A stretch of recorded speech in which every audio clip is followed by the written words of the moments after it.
Hello friends. ఈరోజు మనం August 25, 26 current affairs చూసుకుందాం. First question. భారతదేశపు తొలి 100% స్వదేశీకరించిన AK-203 షేర్ అసాల్ట్ రైఫిల్‌ను ఎక్కడ తయారు చేసి పరీక్షించారు? కరెక్ట్ ఆన్సర్ అమేథీ అండి. ఉత్తరప్రదేశ్‌లో ఉంది ఇది. ఈ రైఫిల్‌ను Indo Russian rifles private limited అంటే IRRPL తయారు చేసిందండి. ఇది భారత్ మరియు రష్యా మధ్య ఏర్పడిన జాయింట్ వెంచర్ సంస్థ అండి.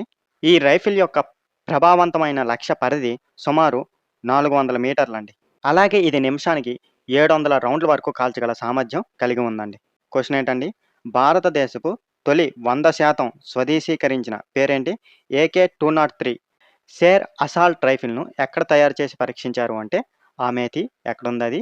ఉత్తరప్రదేశ్‌లో ఉంది. అయితే ఎవరు తయారు చేశారు దీన్ని అంటే Indo Russian rifles private limited తయారు చేసింది. ఇది భారత్ మరియు ఎవరు? రష్యా యొక్క జాయింట్ వెంచర్ అండి ఇది. ఓకేనా? అయితే ఈ రైఫిల్ యొక్క ప్రభావవంతమైన లక్ష్య పరిధి సుమారు ఎంతండి? 400 మీటర్లండి. అయితే ఇది నిమిషానికి ఎన్ని రౌండ్ల వరకు కాల్చగల సామర్థ్యం కలిగి ఉందంటే 700 రౌండ్లు కాల్చగల సామర్థ్యం కలిగి ఉందండి. ఓకేనా? Next question. భారతదేశపు తొలి నాన్ జెనెటికల్లీ మోడిఫైడ్ అంటే non GMO high expansion popcorn మొక్కజొన్న హైబ్రిడ్ విత్తనాన్ని ఎక్కడ ప్రారంభించారు? కరెక్ట్ ఆన్సర్ ముసునూరు అండి, ఏలూరు దగ్గర, ఆంధ్రప్రదేశ్. ఈ విత్తనాన్ని ఉపరాష్ట్రపతి సిపి రాధాకృష్ణన్, ఆంధ్రప్రదేశ్ ముఖ్యమంత్రి ఎన్ చంద్రబాబు నాయుడు కలిసి ప్రారంభించారండి. ఈ హైబ్రిడ్ను సాంప్రదాయ సెలెక్టివ్ బ్రీడింగ్ అంటే ఎంపిక ఆధారిత సంప్రదాయ సంతానోత్పత్తి పద్ధతి మరియు న్యాచురల్ క్రాస్ పాలినేషన్ ద్వారా అభివృద్ధి చేశారండి. అందువల్ల ఇది 100% నాన్ జెనెటికల్లీ మోడిఫైడ్ అండి. మరో ముఖ్యమైన విషయం ఏంటంటే ఈ విత్తనం ద్వారా అమెరికా, అర్జెంటీనా, బ్రెజిల్, దక్షిణాఫ్రికా నుంచి అధిక ధరలకు పాప్కార్న్ విత్తనాలు మరియు ధాన్యాన్ని దిగుమతి చేసుకోవడంపై భారతదేశం ఆధారపడటాన్ని గణనీయంగా తగ్గించవచ్చండి. సో క్వెషన్ ఏంటండి? భారతదేశపు తొలి నాన్ జెనెటికల్లీ మోడిఫైడ్ ఆర్గానిజం అంటే non GMO high expansion popcorn మొక్కజొన్న హైబ్రిడ్ విత్తనాన్ని ఎక్కడ ప్రారంభించారు అంటే ముసునూరు, ఎక్కడ? ఏలూరు దగ్గర, ఆంధ్రప్రదేశ్ అండి. అయితే ఎవరు ప్రారంభించారు దీన్ని అంటే ఉపరాష్ట్రపతి ఎవరండి? సిపి రాధాకృష్ణన్ గారు, అలాగే ఎన్ చంద్రబాబు నాయుడు కలిసి ప్రారంభించారండి దీన్ని. ఏ బ్రీడింగ్ మెథడ్ అంటే సాంప్రదాయ సెలెక్టివ్ బ్రీడింగ్ అండి. అంటే ఎంపిక ఆధారిత సాంప్రదాయ సంతానోత్పత్తి పద్ధతి మరియు నేచురల్ క్రాస్ పాలినేషన్ ద్వారా అభివృద్ధి చేశారండి. అందువల్ల ఇది 100% నాన్ జెనెటికల్లీ మోడిఫైడ్ అండి. అయితే దీనివల్ల ఉపయోగం ఏంటంటే అమెరికా, అర్జెంటీనా, బ్రెజిల్, దక్షిణాఫ్రికా నుంచి అధిక ధరలకు పాప్కార్న్ విత్తనాలు మరియు ధాన్యాన్ని మనం దిగుమతి చేసుకుంటున్నామండి. ఆ దిగుమతిపై ఆధారపడడాన్ని గణనీయంగా తగ్గించవచ్చండి. ఓకేనా? Next question.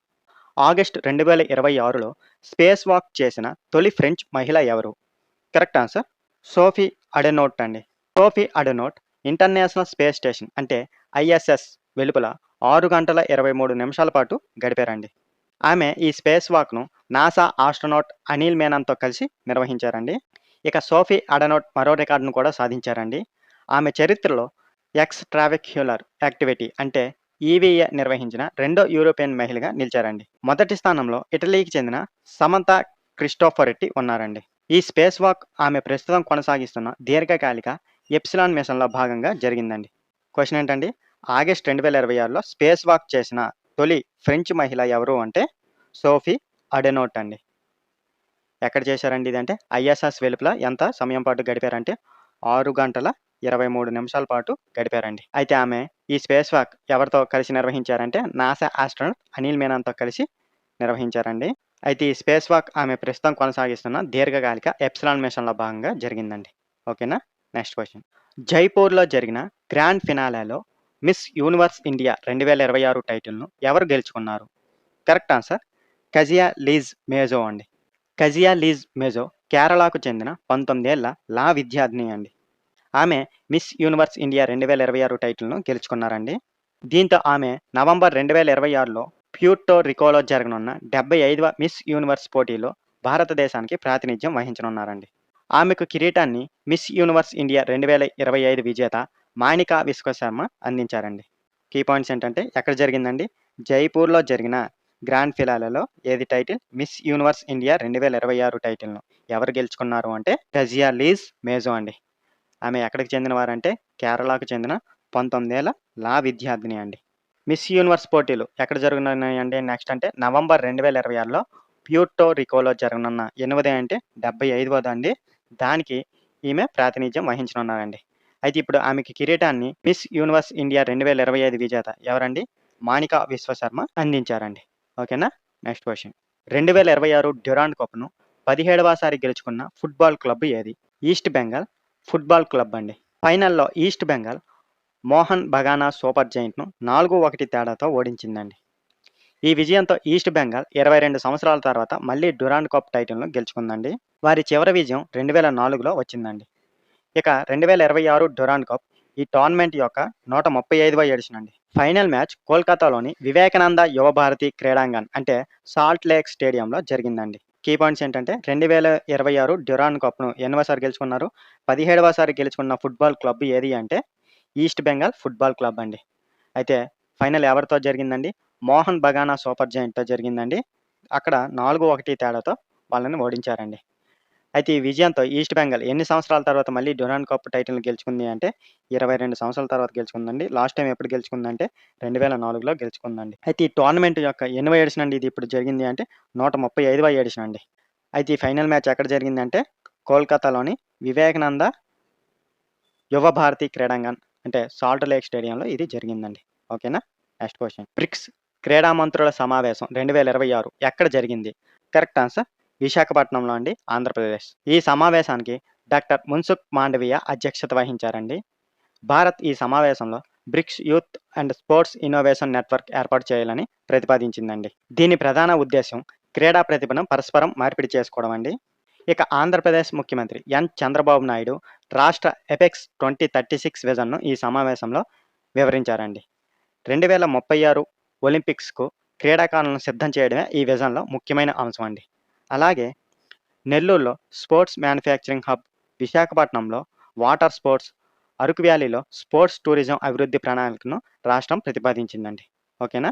So, key points ఏంటంటే బ్రిక్స్ క్రీడా మంత్రుల సమావేశం 2026 ఎక్కడ జరిగింది అంటే విశాఖపట్నం, ఆంధ్రప్రదేశ్ అండి. అయితే ఈ సమావేశానికి ఎవరు అధ్యక్షత వహించారంటే డాక్టర్ మన్సుఖ్ మాండవీయ అండి. అయితే భారత్ ఈ సమావేశంలో bricks youth and sports innovation network ఏర్పాటు చేయాలని ప్రతిపాదించిందండి. అయితే దీని ప్రధాన ఉద్దేశం ఏంటంటే క్రీడా ప్రతిభను పరస్పరం మార్పిడి చేసుకోవడం అండి. ఇక ఆంధ్రప్రదేశ్ ముఖ్యమంత్రి ఎవరండి? ఎన్ చంద్రబాబు నాయుడు రాష్ట్ర ఎపిక్స్ 2036 విజన్‌ను ఈ సమావేశంలో వివరించారండి. ఏంటిదంటే 2036 ఒలింపిక్స్‌కు క్రీడాకారులను సిద్ధం చేయడమే ఈ విజన్‌లో ముఖ్యమైన అంశం అండి. అలాగే మిగిలిన ప్రతిపాదనలు ఏంటంటే నెల్లూరులో ఏంటండి స్పోర్ట్స్ మ్యానుఫ్యాక్చరింగ్ హబ్, అలాగే విశాఖపట్నంలో వాటర్ స్పోర్ట్స్, అలాగే అరకు వ్యాలీలో స్పోర్ట్స్ టూరిజం అభివృద్ధి ప్రణాళికను కూడా రాష్ట్రం అనేది ప్రతిపాదించిందండి. ఓకేనా? Next question. అర్హత కలిగిన కుటుంబాల కోసం అన్నపూర్ణి సూపర్ సిక్స్ ఎల్‌పీజీ పథకాన్ని ఏ రాష్ట్ర ప్రభుత్వం ప్రారంభించింది? కరెక్ట్ ఆన్సర్ తమిళనాడు అండి. ఈ పథకానికి అర్హతలో వార్షిక ఆదాయం 2.5 లక్షల రూపాయల కంటే తక్కువగా ఉన్న కుటుంబాలు, అలాగే నిర్దిష్ట రైతు మరియు దివ్యాంగుల వర్గాలు ఉన్నాయండి. ఈ పథకం కింద ఇచ్చే సబ్సిడీని లబ్ధిదారుల బ్యాంకు ఖాతాల్లోకి నేరుగా జమ చేస్తారండి. మరో ముఖ్యమైన ప్రకటన ఏంటంటే మూడో బిడ్డకు 365 రోజులు ప్రసూతి సెలవు కూడా ఇచ్చారండి. ఇంతకుముందు పూర్తి ఏడాది చెల్లింపు సెలవు మొదటి ఇద్దరి పిల్లల వరకు మాత్రమే ఉండేదండి. ఇప్పుడు మూడవ బిడ్డకు కూడా ఇస్తున్నారండి. అలాగే వెట్రి పయనం అనే ఉచిత బస్సు ప్రయాణ పథకాన్ని కూడా విస్తరించారండి.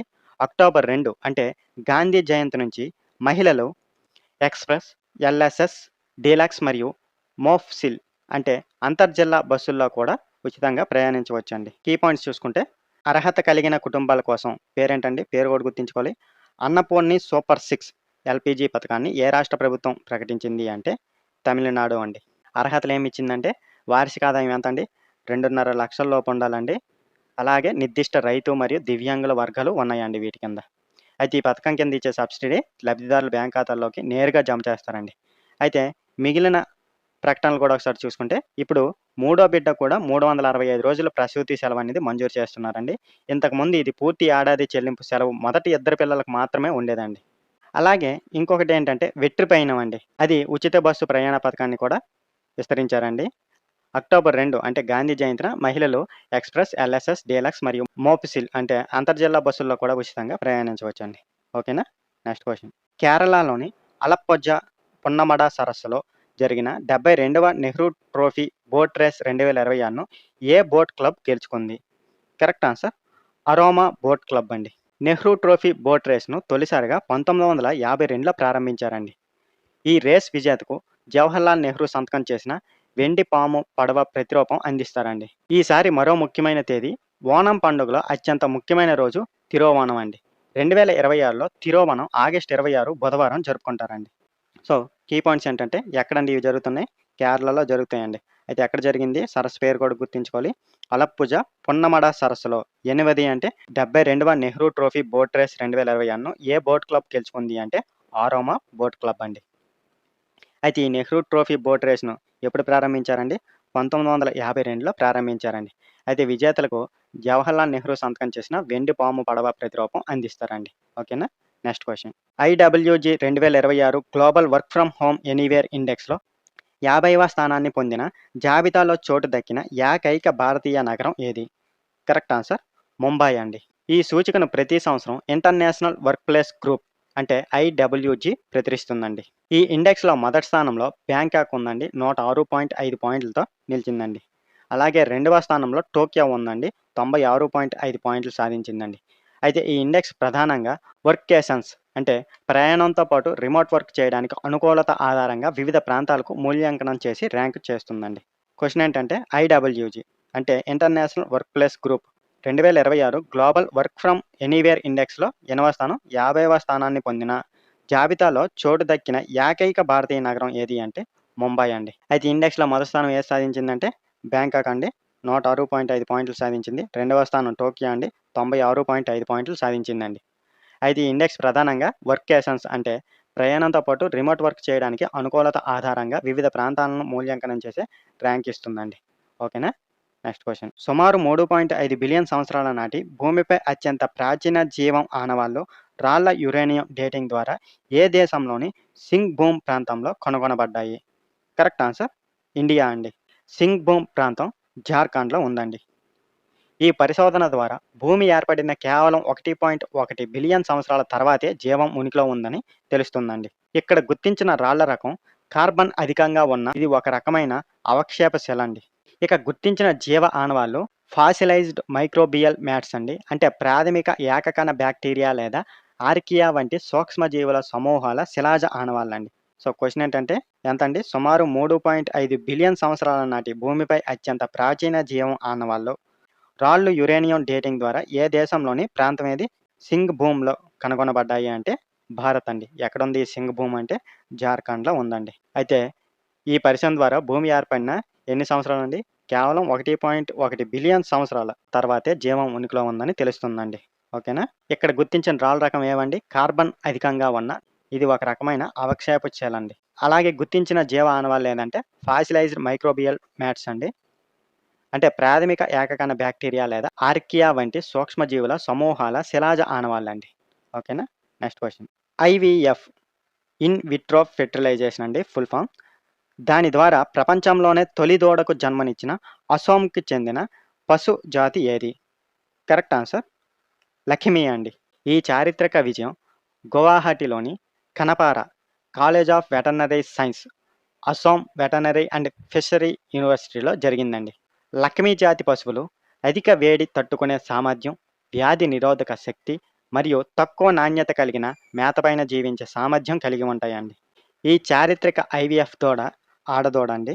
సో క్వశ్చన్ ఏంటంటే ఐవీఎఫ్ ద్వారా ప్రపంచంలోని తొలి దూడకు జన్మనిచ్చిన ఎక్కడ అసోంకి చెందిన స్వదేశీ పశుజాతి ఏది అంటే లక్ష్మి అండి. అయితే ఎక్కడ జరిగింది ఈ చారిత్రక విజయం అంటే గువాహటిలోని Khanapara college of veterinary science, Assam veterinary and fishery యూనివర్సిటీలో జరిగిందండి. అయితే ఈ లక్ష్మీ జాతి పశువులు ఏంటండి? అధిక వేడి తట్టుకునే సామర్థ్యం, వ్యాధి నిరోధక శక్తి మరియు తక్కువ నాణ్యత కలిగిన మేతపై జీవించే సామర్థ్యం కలిగి ఉంటాయండి. అయితే ఈ చారిత్రక ఐఎఫ్ దూడ ఏదండి? ఆడదూడ అండి. ఓకేనా? Next question. పనిచేయని సబ్మెరైన్లో చిక్కుకున్న నావికులను రక్షించే వ్యవస్థలను పరీక్షించేందుకు భారత నౌకాదళం launch and recovery system test ప్లింత్ను ఎక్కడ ప్రారంభించింది? కరెక్ట్ ఆన్సర్ విశాఖపట్నం అండి. ఈ సదుపాయాన్ని vice admiral Sanjay Bhalla eastern naval కమాండ్కు చెందిన flag officer commanding in chief ప్రారంభించారండి. ఈ టెస్ట్ ప్లింత్ను పనిచేయని సబ్మెరైన్లో చిక్కుకున్న నావికులను రక్షించేందుకు ఉపయోగించే వ్యవస్థలను పర్యవేక్షించడానికి ఉపయోగిస్తారండి. సో క్వశ్చన్ ఏంటంటే పనిచేయని సబ్మెరైన్లో చిక్కుకున్న నావికులను రక్షించే వ్యవస్థలను పరీక్షించేందుకు భారత నౌకాదళం ఏదండి launch and recovery system test ప్లింత్ను ఎక్కడ ప్రారంభించింది అంటే విశాఖపట్నం అండి.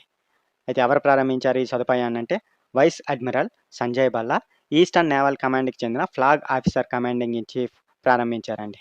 ఓకేనా. Next question quiz of the day అండి. మనం ఆల్రెడీ క్వశ్చన్ అండ్ ఎక్స్ప్లెనేషన్లో దీని గురించి మాట్లాడుకున్నాం. ఆన్సర్ తెలిస్తే మీరు కింద కామెంట్లో తెలియజేయండి. ఈ వీడియోకి సంబంధించిన పీడిఎఫ్ కావాలంటే టెలిగ్రామ్ ఛానల్ లింక్ బయో కానీ ఈ వీడియో డిస్క్రిప్షన్లో కానీ ఉందండి, జాయిన్ అవ్వండి. వీడియో ఉపయోగపడితే లైక్ చేయండి. ఇలాంటి కరెంట్ అఫైర్స్ కోసం మన ఛానల్ని సబ్స్క్రైబ్ చేయండి. Thank you for watching.